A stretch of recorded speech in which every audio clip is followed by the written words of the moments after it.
We have yet one more indicator today showing just how strong and just how influential Canada's pot stocks are becoming. Cannabis companies have seen explosive growth over the past number of years. Now, in terms of volume, some of those stocks have surpassed big blue chip companies like BCE and Manulife. Basically, more shares are changing hands more quickly, and that tells us, at least in part, it's no longer just retail investors like you. It gives us a sign that big institutional money of Bay Street is now pouring into the cannabis space. To discuss this, we're joined by Charles Turk, CEO of Faircourt Asset Management. Nice to see you, sir. Thanks for coming in. Thank you. When you look at volumes, especially when you look at the switch that we've seen in the volumes around the pot stocks, what is the picture that emerges? Sure. Well, you're seeing a lot of investors having an opportunity to invest in a sector that didn't exist a year ago. Right. And so how many times in your lifetime do you get to invest at the ground floor of a brand new industry? Right.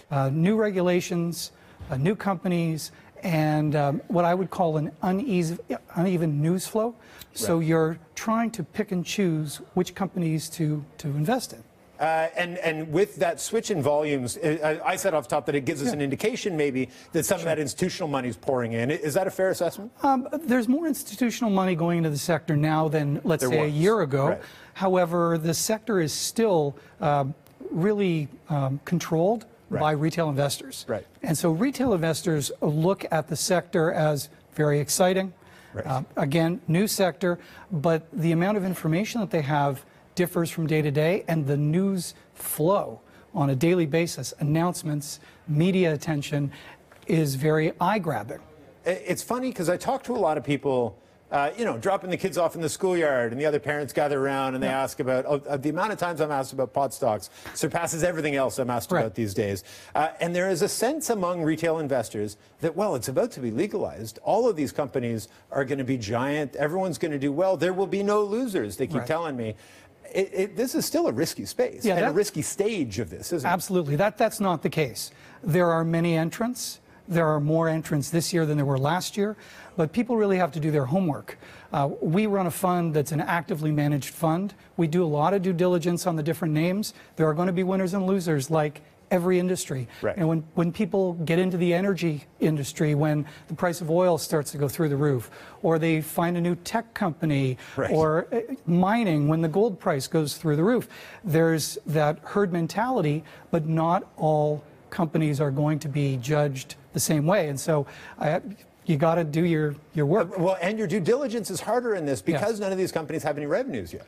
Well, no, they do have revenues, earnings on some. And so what you've got to do is really look years out. It's very, very similar to the mining industry, where a company will establish a mine with exploration, then development, and then production. So production may be 5 to 7 years out, and you've got to discount that value up front. So for retail investors, they're very excited about this new sector, and what they want to do is think, okay, the industry-wide revenue is only about $500 million in 2018. Yeah.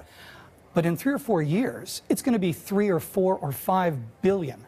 So from there, then you say, okay, well, maybe I want to invest now, seeing the future growth and seeing the opportunity. That's where and that's just it. But projecting sort of what pace at which a company can grow and how it's going to be able to navigate both regulatory hurdles as well as getting eaten up by other mergers and acquisitions that are happening everywhere. That's a really tricky and very technical analysis that needs to happen. Is it unique in this scenario that it is so technical on the one side and yet it's so dominated by retail investors? Yeah, I think that technical and retail aspect is very unique. Usually there are analysts covering the sector and distilling the information. In this case, there is research, but it's not broadly distributed research. So with what our company is doing is we're doing a lot of the due diligence ourselves.